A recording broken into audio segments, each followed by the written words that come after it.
আমরা দেখি এটা হচ্ছে তোমার 59 এর এফ আর সি সেকশনের কম্বাইন্ড ক্লাস টেস্ট 1 যেটা ফার্স্ট কোয়েশ্চন কইছে ডিফাইন কোলিনিয়ার এন্ড কোপ্লেনার ভেক্টর। ডেফিনেশনগুলো একটু গুগলও দেখে লিও। কোলিনিয়ার মানে হচ্ছে তোমার একই লাইনে অবস্থিত যেসব ভেক্টর আছে সবগুলো রাখো কোলিনিয়ার, এবং কোপ্লেনার হচ্ছে একই প্লেনে অবস্থিত। তো ডেফিনেশনটা দেখে লিও। Show that the following two vectors are collinear. তো এই দুইটা ভেক্টর আমরা কোলিনিয়ার দেখাইতাম। এটা সলিউশনটা এইভাবে দেখাইবে যে ফর তোমার আই কেবল লাগি দেখো এখানে আছে আমার কোফিশিয়েন্ট -4, এখানে 2 মাইনাস কে সমান -4/2 সমান এখানে আমরা পাইলাম -2 পাইলাম। তারপরে ফর জে কেবল লাগি কে এর মানটা দাঁড়ায় সেম 6/-3, আবারও সেম -2 কে কেবল লাগি তোমার কে এর মানটা কনস্ট্যান্ট, কে জিনিসটাকে আমি হইলাম যে -8/4 সমান -2, অর্থাৎ প্রত্যেকটার কে এর মান সমান। এটা অ্যাকচুয়ালি মেন করে যে এই জিনিসটা আমি একটু এলাবোরেট করে দেখাই। এটার অন্যভাবে আমরা লিখতে পারবো যে তোমার -4 সমান কে ইন্টু 2, অর্থাৎ আই এর যে উপাংশটা এটা হলো কি তোমার একটা ভেক্টরের উপাংশ আরেকটা ভেক্টরের তোমার হচ্ছে একটা স্কেলার মাল্টিপল সমান। দেখো একটা ভেক্টরের উপাংশ আরেকটা ভেক্টরের উপাংশর হচ্ছে স্কেলার মাল্টিপল, মানে একই লাইনে যদি চিন্তা করো দুইটা পয়েন্ট অবস্থিত থাকে, ধরো A B C. A B সমান আমরা লিখতে পারবো যে বি সির তোমার হয়তোবা দ্বিগুণ, এরকম হইতে পারে যে বি সির দ্বিগুণ একই প্লেনে অবস্থিত, তাইলে এই যে দ্বিগুণ যেটা কনস্ট্যান্ট, এরকম প্রত্যেকটা তোমার কে এর ক্ষেত্রে সেম হইব ভেক্টরের ক্ষেত্রে। তো এটাই মেনলি মেন করে যে একটা ভেক্টরের আমার প্রত্যেকটা উপাংশগুলো আরেকটা ভেক্টরের উপাংশগুলো হচ্ছে স্কেলার মাল্টিপলের সমান। তো কেটা অলওয়েজ সেম থাকা লাগবো, এটা কোপ্লেনারের হচ্ছে কন্ডিশন। তো এইটুকু দেখাইলে এনাফ। সো নাহলে যে two vectors are collinear if A vector, B vector and C vector are three given non-coplanar vectors, then any vector are uniquely expressed in linear combination. So এটা আমরা মেমে যদিও দেখাইছো না, আমি দেখাইলাম, যদি মনে হয় না এটা আইব করি, বাট দেখে যাইতে পারো কিভাবে সলিউশন হয়। দেখো 2 নম্বর কোয়েশ্চন যেটা আমরা যেহেতু নন কোপ্লেনার ভেক্টরস, আমি 3টা নন কোপ্লেনার ভেক্টরস আঁকে দেখাই।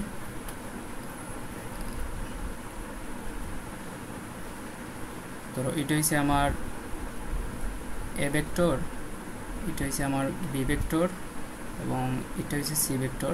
নন কোপ্লেনার, একই প্লেনে অবস্থিত না, এটা আমরা দেখিয়ে বুঝলাম ভিন্ন ভিন্ন প্লেনে আছে। এবং এখানে আমরা যে এনি ভেক্টর আর ধরলাম, যে কোনো একটা ভেক্টর নীল দিয়ে দেখাই, ধরলাম এটা হচ্ছে আমার আর একটা ভেক্টর।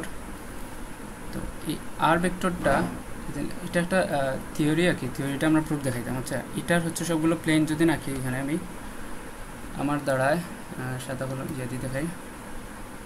দেখো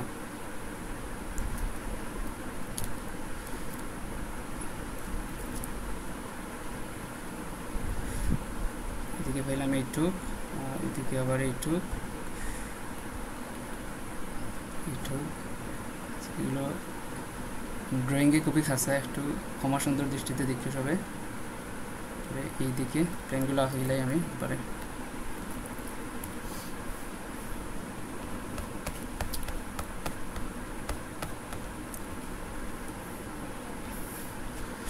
আচ্ছা আমি দেখো আমি আমার ওপি তোমার আর যে আমি ভেক্টর যেটা নিছি এটা ধরলাম ওপি ভেক্টর, এবং ওপি ভেক্টরের তার সবগুলো তলা আমি এঁকে দেখাইছি।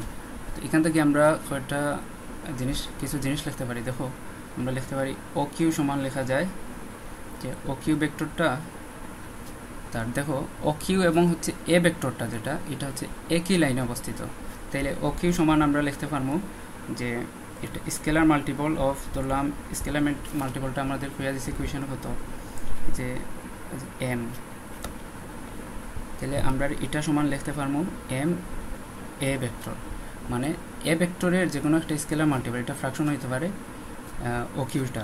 বুঝছো, এটা এটা লিখতে পারি আমরা, এটা হচ্ছে এম। আচ্ছা, পরে ওটি সমান লিখতে পারি, ওটি ভেক্টর যেটা এটা সমান লেখা যায়, এটা ওটি এবং বি ভেক্টর যেহেতু একই রেখায় বা একই লাইনে অবস্থিত, তাহলে আমরা লিখতে পারি scalar multiple of b vector. ঠিক তেমনি ওএস সমান লিখতে পারি আমরা স্কেলার মাল্টিপল অফ তোমার সি ভেক্টর। এখন আমরা যদি দেখি ওপি সমান লিখতে পারি ওপি ভেক্টর। আচ্ছা, ওপি ভেক্টরটা দেখো তার কোঅর্ডিনেটগুলো আমরা একটু চিন্তা করি। এটা প্রথমে এই দিকে গেছে এতটুক, ও কিউ গেছে, তারপরে এই দিকে গেছে তোমার আর কিউ মানে হলো কি ওএস, তাই না? তারপরে উপরের দিকে গেছে এই যে আরপি, যেটা উপরের দিকে আরপি মানে হচ্ছে গিয়ে ওটি পরিমাণ গেছে।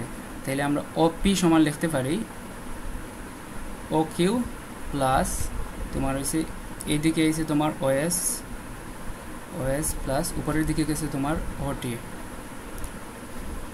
এগুলোরে প্রত্যেকটা রিপ্লেস করি। ওপি ভেক্টরে লিখতে পারি আমরা আর ভেক্টর সমান সমান ও কিউরে লিখতে পারি এই যে মাত্র আমরা পাইছি m a vector plus OS সমান লিখতে পারি ওএস সমান, আচ্ছা আমরা প্রথমে ওটি সমান এটা প্রথমে লিখে লাই যে এন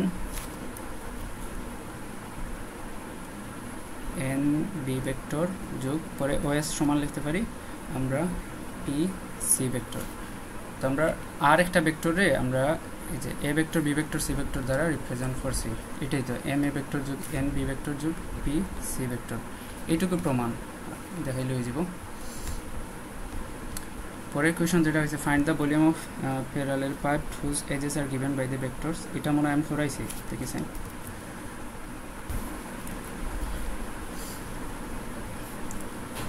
এখানেও আমরা 3 নম্বর যেটা কোয়েশন আছে, এই কোয়েশনটা আমি সিমিলার একটা কোয়েশন 58-এর কোয়েশন এখানে সলিউশন করে দিয়েছিলাম। তো আমি সলিউশনটা আবার দেখাইলাম। ধরো আমরা ভলিউম হয়েছে একটা তোমার হচ্ছে ঘনবস্তুর, তোমার 3টা এজ দেওয়া আছে বা সাইড। আমরা জানি তোমার ভলিউমের ফর্মুলা জানি, ভলিউম সমান ট্রিপল প্রোডাক্ট হচ্ছে a vector dot b vector এবং সি ভেক্টরের ক্রস। তো এটা অবশ্যই যেহেতু ডট আমরা বি এবং সি জন ক্রস করি একটা ভেক্টর পাইম, এবং ই ভেক্টর এবং এ ভেক্টর যদি ডট করি আমরা জানি ডট মানে স্কেলার প্রোডাক্ট, স্কেলার একটা মান পাইম। এটা সরাসরি এইভাবে লেখা হয় যে এখান থেকে লিখতে পারবা, দেখো আমরা কি লিখি এ ভেক্টরের কোএফিশিয়েন্ট দেখো 2 - 3 4 2 - 3 4 1 2 - 1 1 2 - 1 এবং পরে 3 - 1 2 3 - 1 2। তো এটার পরে লেখা যায় যে আমরা যদি 2 রাখি, নিচে দেখাই 2 রাখলে 2 দুগুণা 4 মাইনাসে মাইনাসে প্লাস হয়ে যায় 1 - 1 হইব, তো মাইনাসে মাইনাসে প্লাস 3 নিলে এদিকে পাই আমরা 2 প্লাস 3 পরবর্তী প্লাস 4 রাখলে আমরা পাই -1 -6। তো এটা সলভ করে যেটা পাইবা এটাই আনসার। আর এখানে খেয়াল করবা যদি মাইনাস শেষে হয় তাহলে এটা তোমার হচ্ছে ম্যাগনিটিউডটা নেবে, অর্থাৎ ধরো -7 আছে সাপোজ, তো 7 নেবে ক্যান্সার। জাস্ট এটা আনসার কি আমার জানা নাই, এটা করে দিলেও প্রুফ দ্যাট, এই প্রুফটা আমি করাইছি। এটা 58-এর question I guess 1 number question কিনা একটু দেখি। এটা 2 নম্বর 2-এর এতে করা হয়েছে, দেখাই।